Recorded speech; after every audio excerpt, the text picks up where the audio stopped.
All right, linkage institutions, Unit 3, Video 5, third parties, aka minor parties. All right, so we have a few different types. The first type of them is ideological, because remember the basic idea here is that while we have a two-party system, we actually have lots and lots of other parties. We just have two main parties. And remember, they aren't mentioned in the Constitution. It just, parties became something out of tradition, not because the Constitution said we had to have them. All right, so the first type we have is ideological parties. These parties value winning above all else. So they know they aren't going to win. They have no chance of winning, but people believe in that specific cause. So somebody who is truly a libertarian, they might decide that they don't want to vote for either Republicans or Democrats, so they're going to stick to their conscience, to their principles, and they're going to vote for the Libertarian Party even though they aren't going to win. Same thing, I gave you a couple other examples: Socialist Party, Green Party, could be Communist, could be a lot of different things like that. Okay?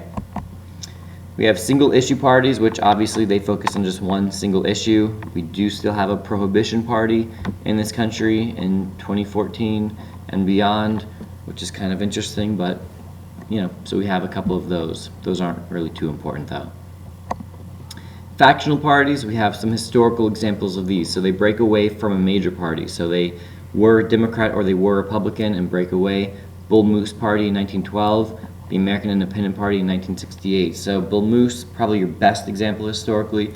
That was a guy by the name of Teddy Roosevelt, who you may have heard of, and he didn't like the way that his former vice president and now president of the country, Taft, was handling things, so he decided to come back and run against him.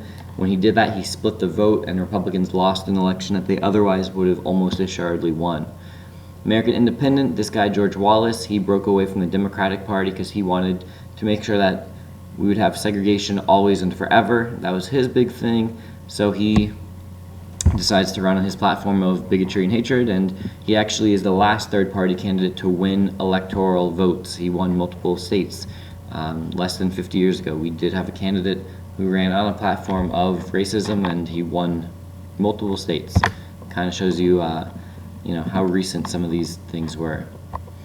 All right, so what good does it do to vote for third parties? Because obviously they're not going to win. And by the way, a lot of people feel like it's wasting their vote because of that. So a lot of people who would agree with them otherwise choose not to vote for them because they feel like their vote could be better used by voting for Republicans or Democrats.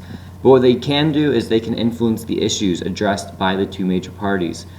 So if, for instance, a lot of people started supporting the Green Party, both Republican and Democrats would have to notice that, and because they would want to attract those voters, they would probably start addressing some of those environmental issues that are the concern of the Green Party. Or maybe they could do something that would please the Libertarian or whatever the party might be. All right, we have a few different barriers to third-party success. So why are they so unsuccessful?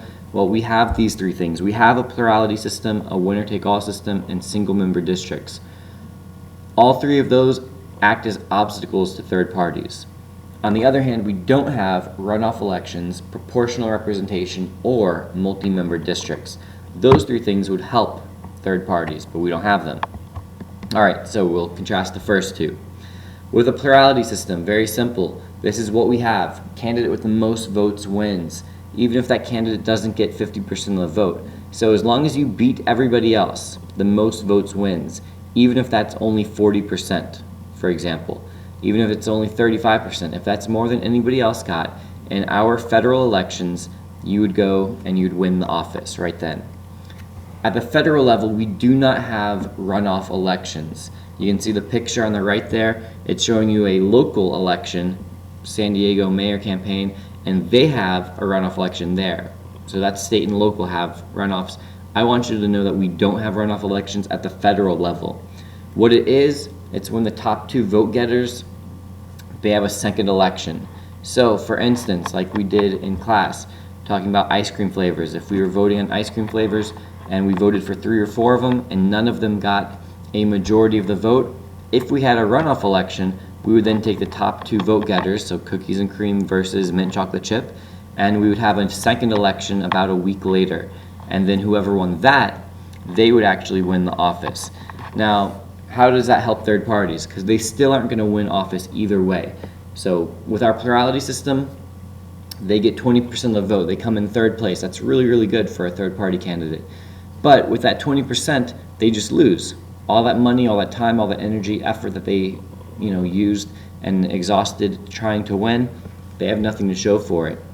However, if we have a runoff election and they still got 20% of the vote, and let's say the other two candidates got 41% and 39%, they still are going to lose. So they still don't win. They still don't get the office. But in that second election, do you think that third-party candidate, that they're going to be important? The answer is yes, because they have a lot of influence over who wins that election, because they can tell their 20%, their supporters, who to vote for in the runoff election. And there's a good chance that whoever they support will be the winner. So now they get to go to both of the two candidates, and they get to try to get something out of it for themselves. So maybe a certain policy or a certain position, they find the candidate that's more willing to support that, and then they can give that candidate their support. So again, they still lose, but at least they get something out of it. They get the policy that they wanted. So it would encourage third parties to try, because now it's not like their whole effort was wasted like it would be in our system. All right, next one, we have a winner-take-all system. It's still the same idea. You win one more vote than anybody else, so if you win the most votes, you get all of a state's delegates or electoral votes. I'm going to focus on electoral votes because that's a simpler one. The state of Florida, for instance, we have 29 electoral votes in the state of Florida. If Obama were to beat Romney by one single vote, he would get all 29 of our electoral votes, the way that it's set up. Obviously, that hurts third-party candidates because they are unlikely to come in first place. However, if we had proportional representation, which we don't, instead of the winner taking all of the electoral votes or all of the delegates, instead, it would be divided up based on the percentage of the vote that each candidate won. So if Obama got, let's say, 50%, Mitt Romney got 40%, and then the third-party candidate got 10%, they would get 10% of the electoral vote. So in the state of Florida, they would get about 3 electoral votes, which again, they're not winning, but it gives them some benefit for their effort. Again, that would serve to encourage them, but we don't have that. We have winner take all. Last one, this one's pretty basic. We have single member districts. So every district in the country, we have 435 districts, and they all get to elect one single representative. We don't have multi-member districts. That would be if every district got to elect several representatives from each district. Why would that help third-party candidates? Well, pretty basic, but if you think about it, if we elected 3 different representatives in our district, it's likely that first place and second place will be a Democrat and a Republican, but third place could definitely be a third-party candidate, so that would help them out, give them a much greater chance of winning and gaining office. All right, the last couple ones, we have ballot requirements, so the fact that they have to pay fees, get petition signatures to get onto the ballot, that can be difficult for some really small parties or maybe ones that are really unpopular. To pay the fees and get the signatures needed for Republicans and Democrats, very, very easy, no problem at all. It can be a lot more difficult and challenging if you're a small party that people don't know about or maybe don't support. Already mentioned it, but the Electoral College also serves as another barrier because you have to win the most votes in a state to get any electoral votes at all. And as I mentioned earlier as well, some people feel like they're throwing their votes away if they vote for a third-party candidate. So they might agree with them, might like them, but still choose to vote for one of the same old Democrats or Republicans.